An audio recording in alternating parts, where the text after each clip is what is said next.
Guys, so here's the axial skeleton review. I'm going to try to make this quick. So the axial skeleton is composed of the skull, the vertebral column, and the thoracic cage. So the skull itself is composed of cranial bones and facial bones. Remember, the acronym that I have for the cranial bones is PESTO-F. For the facial bones, it's my mandible chews 9 very large zucchini pizzas. So sutures are just immovable joints that are the boundaries between your cranial bones, and they are sealed with dense, regular connective tissue. So the first suture is the coronal suture. The coronal suture runs right in the coronal plane. Remember, that's going to be separating the body into an anterior and a posterior portion. So the coronal suture represents the articulation between the frontal bone and the two parietal bones here. Moving posteriorly, we get to the sagittal suture, which is right in the mid-sagittal plane. That's the one that is going to be dividing the body into a right and a left side. So your sagittal suture just represents the articulation between the right and the left parietal bones. Moving posteriorly again, we get to the lambdoid suture. The lambdoid suture just represents the articulation between your occipital bone and the left and the right parietal bones. And then finally, the squamous suture, it's on the lateral side of your skull. And that's going to be representing the articulation between the temporal bone and then its respective parietal bone. So the first cranial bone that we'll go into is the frontal bone. So that's just pretty much your forehead. And something to note is that number one, there are frontal sinuses in the anterior portion of the frontal bone. And also the frontal bone forms the roof of the orbits. So if I just show that real quick, as you can see, here are your orbits, and the whole entire roof is pretty much all frontal bone. And then here's it from a lateral view. Next bone are your two parietal bones. So you have a left and a right parietal bone, and those are going to be forming the lateral walls as well as the superior portion of the cranium.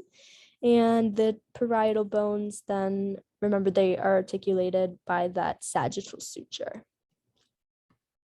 All right, so now moving laterally and inferior to your parietal bones, we get your temporal bones.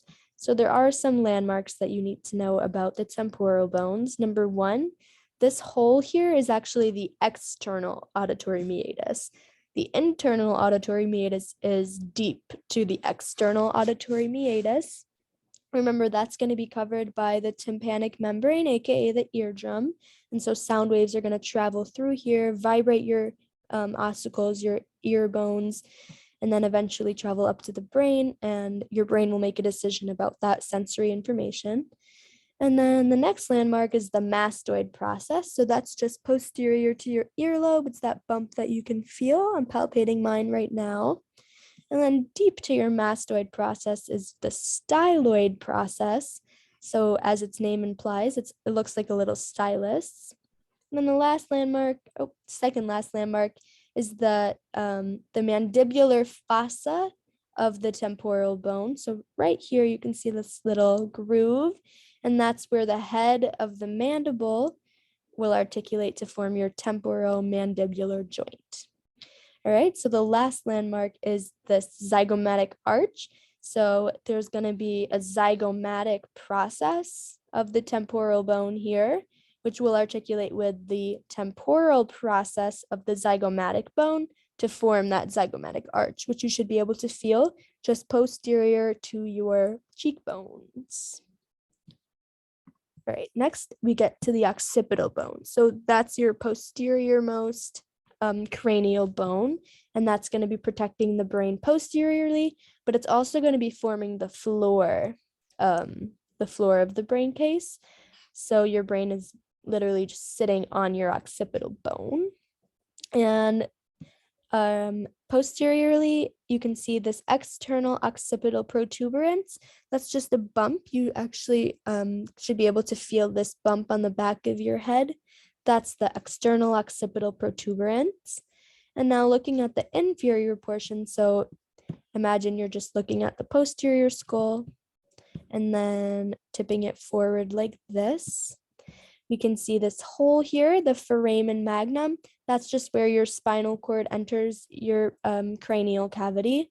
And then on either side of the foramen magnum are these occipital condyles, which will be articulating with the atlas, so your first cervical vertebrae.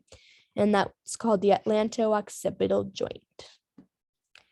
So our second last cranial bone, I believe, is the sphenoid bone.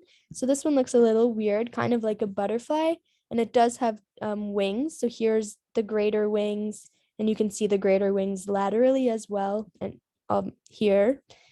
And then the lesser wings you can kind of see here. But what you need to know about the sphenoid bone is that it has this sella turcica here, resembles a Turkish saddle. And so right in here in this little bony case is going to be your pituitary gland.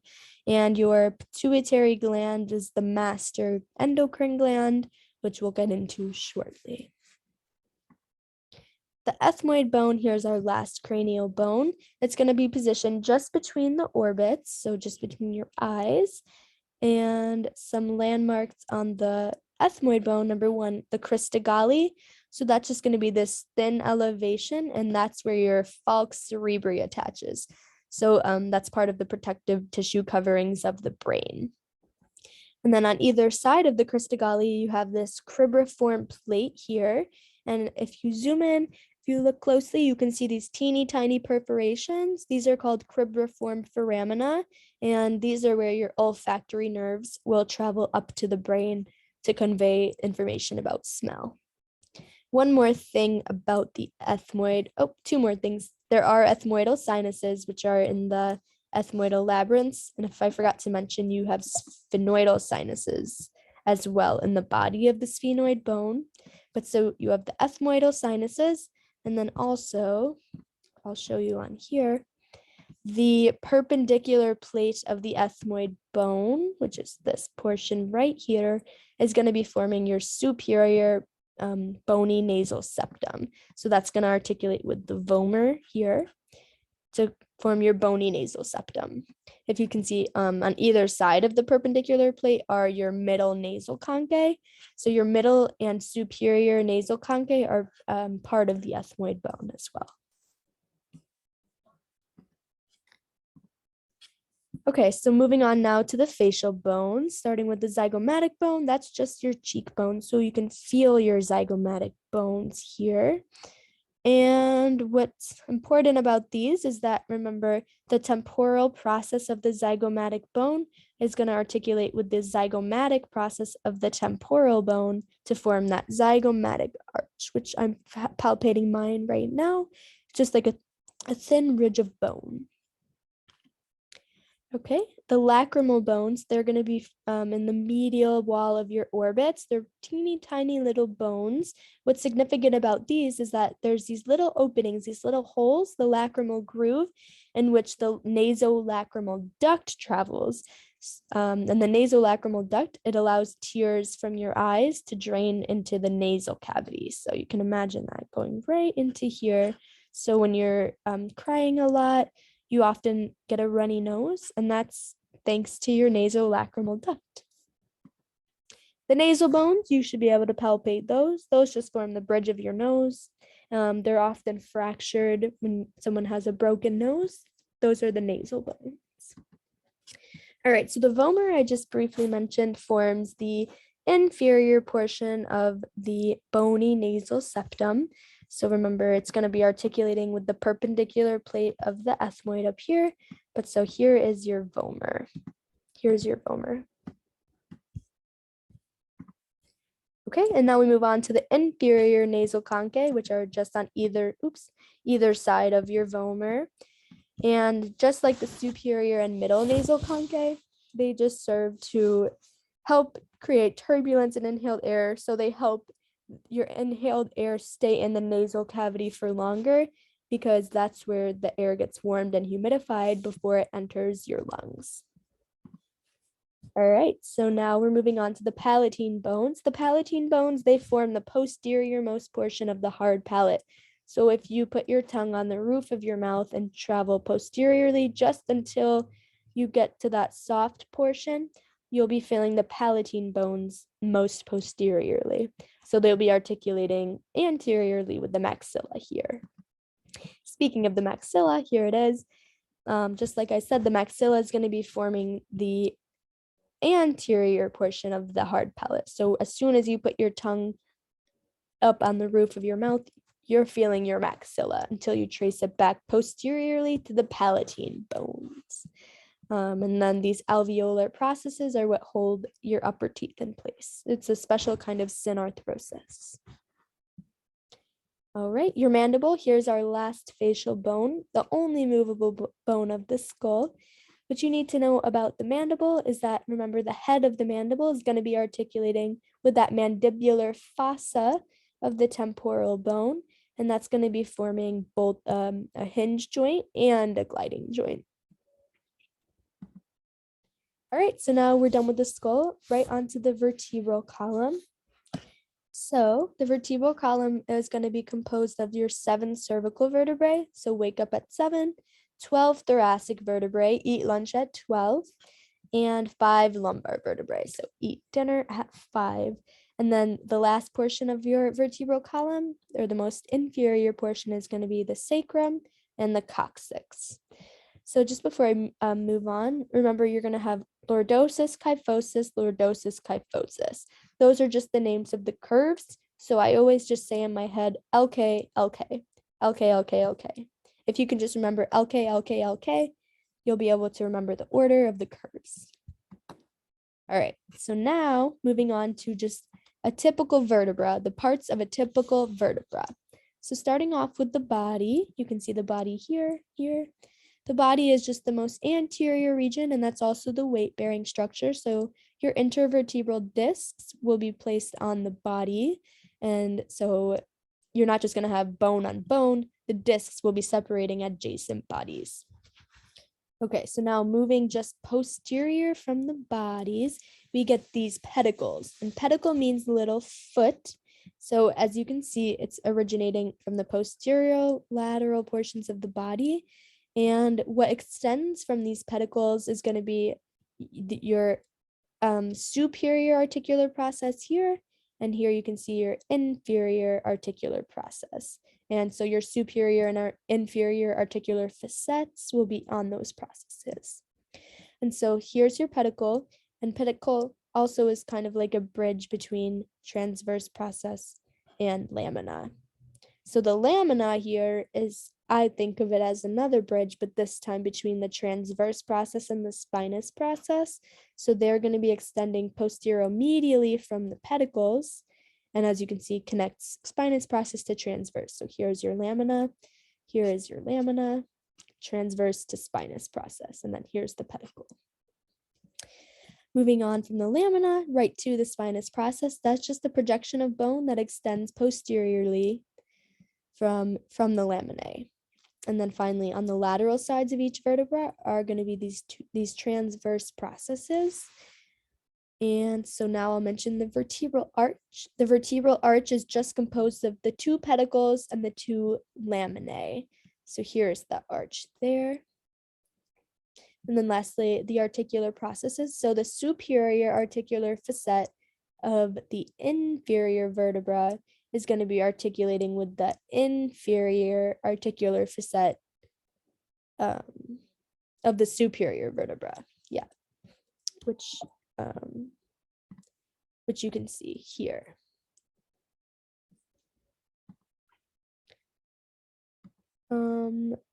Yeah, okay. So moving on now to just typical cervical vertebra.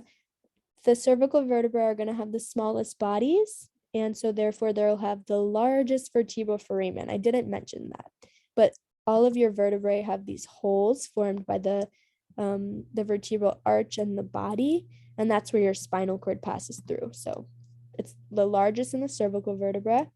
But now some key characteristics only in cervical vertebrae are going to be this bifid spinous process. So the spinous process kind of splits into 2.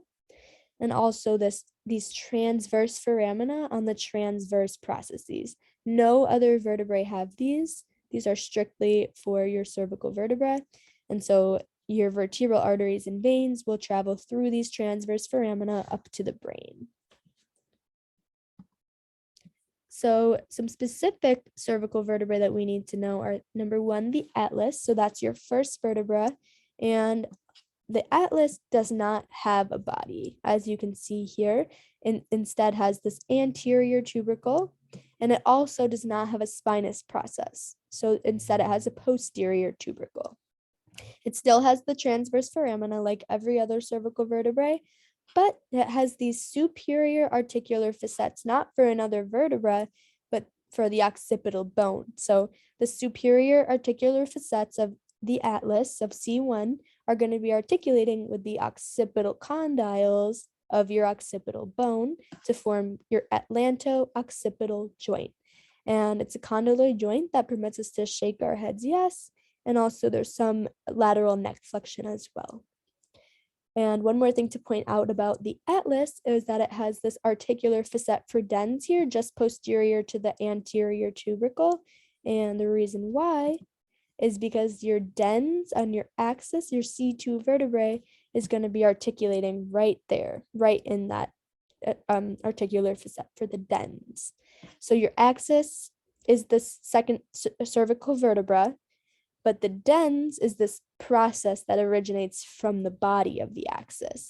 And so, as I just said, the dens will articulate with the atlas at that articular facet for dens. And here is a transverse ligament just holding it in place. That's going to be forming the atlantoaxial joint. It's a pivot joint that allows us to shake our heads no. But notice that the axis does have that bifid spinous process, and it does have the transverse foramina, just like every other cervical vertebra. And this time, the dens' superior articular facets are for the inferior articular facets of C1, and its inferior articular facets are for the superior articular facets of C3. So now moving on from cervical to thoracic, your thoracic vertebrae now no longer have that bifid spinous process, nor do they have the transverse foramina, but they do have some of their own characteristics. So first of all, their bodies are more heart-shaped compared with the little cervical vertebrae's kidney bean-shaped bodies. And their spinous process is longer, and it not only projects posteriorly, but also inferiorly. So posterior-inferiorly here. And no other vertebra has a spinous process like that. But the major thing about the thoracic vertebrae is that it has these superior and inferior costal facets, as well as a transverse costal facet on the transverse process. The superior and inferior costal facets are on the bodies. And so the reason why is because we have 12 ribs, we have 12 thoracic vertebrae. So your ribs will be articulating posteriorly with the thoracic vertebrae. And I will go more into that articulation once we get to the ribs with the thoracic cage. Thoracic giraffic definitely kind of looks like a giraffe here, which is pretty cute. So now moving on to our lumbar vertebrae. These ones have the largest bodies because they are going to be bearing the most weight. They do still have transverse processes, but they're thinner and they project a little bit more posteriorly than laterally compared to the other vertebrae. And the spinous process, while it's not bifid and while it does not project posterior-inferiorly, just projects posteriorly, but it's definitely more quadrangular in shape, which you can definitely see from the lateral view here. And so L5 is going to articulate then with the sacrum. So moving on to the sacrum, that's going to be the second last portion of the vertebral column here. What you pretty much need to know is that it's composed of 5 fused sacral vertebrae, and you can still see these sacral foramina, and also you can still kind of see remnants of the spinous processes of each vertebra. But what you need to know is that the sacrum is going to be articulating laterally with the ilium at what's called the sacroiliac joint. And so here's the ilium, here's your sacroiliac joint here. And now finally we get to the coccyx, aka the tailbone. All you really need to know is that it's the most inferior portion of your vertebral column, and it's composed of 4 fused coccygeal vertebrae. So here's, the teeny tiny coccyx down here articulates with your last sacral vertebrae. Okay, now moving on to the thoracic cage. So the thoracic cage is going to consist of the sternum anteriorly, the ribs, all 12 laterally, and the thoracic vertebrae posteriorly here. So you can see here are your lungs, you can see a little bit of your heart, your trachea, and your esophagus is just posterior to your trachea. All of these vital organs are protected by this thoracic cage here. So the sternum, remember, the most anterior portion of the thoracic cage. The sternum itself is composed of the manubrium, the body, and the xiphoid process. So first, starting out with your manubrium, it's the widest portion, also the most superior portion here. There's going to be these clavicular notches right here and here. And as the name implies, that's where your clavicles are going to articulate with the axial skeleton. Remember, only your clavicles are going to be articulating with the axial skeleton of the appendicular skeleton. Your scapula actually attaches only to the clavicle, not to the axial skeleton. So here's your clavicular notches. And then we move on to this jugular notch here. That's just going to be this indentation right in between the two clavicles. So that's the most superior notch. And then moving just inferiorly, where the manubrium attaches to the body of the sternum, we're going to see what's called the sternal angle, or the sternal angle of Lewis. And you can actually sometimes palpate that. What's significant about the sternal angle is that that is where the second rib attaches via its costal cartilages, right at this sternal angle here. And I just want to mention as well, on the manubrium, we have this costal notch where the first rib articulates anteriorly. All right, moving on to the body, the longest portion of your sternum. And so all of your true ribs, besides the first, because the first articulates with the sternum, they're going to articulate anteriorly with the body of the sternum here. And you can see that all through 7. And then remember 8, 9, and 10 will be articulating via rib 7's costal cartilage here. And so now finally we reach the teeny tiny xiphoid process. It's just this small inferiorly pointed projection here. Okay, so now I'm going to briefly go over how the ribs articulate. So we have 12 pairs of ribs, so 12 on the left, 12 on the right. All right, so anteriorly, this is the anterior portion of the rib. Here's the anterior portion over here, aka the sternal end, right? Because remember, rib 1 articulates with the manubrium over here, but ribs 2 through 9, I guess through 10, articulate with the body of the sternum here. So the head and the tubercle are both on the posterior portions of the rib. Here is the head, here is the head, and then here, right here, is would be your tubercle of the rib. It's kind of hard to see here. So the head of the rib has a superior articular facet and an inferior articular facet. So just about rib 4, this is in the general case, although there are some exceptions.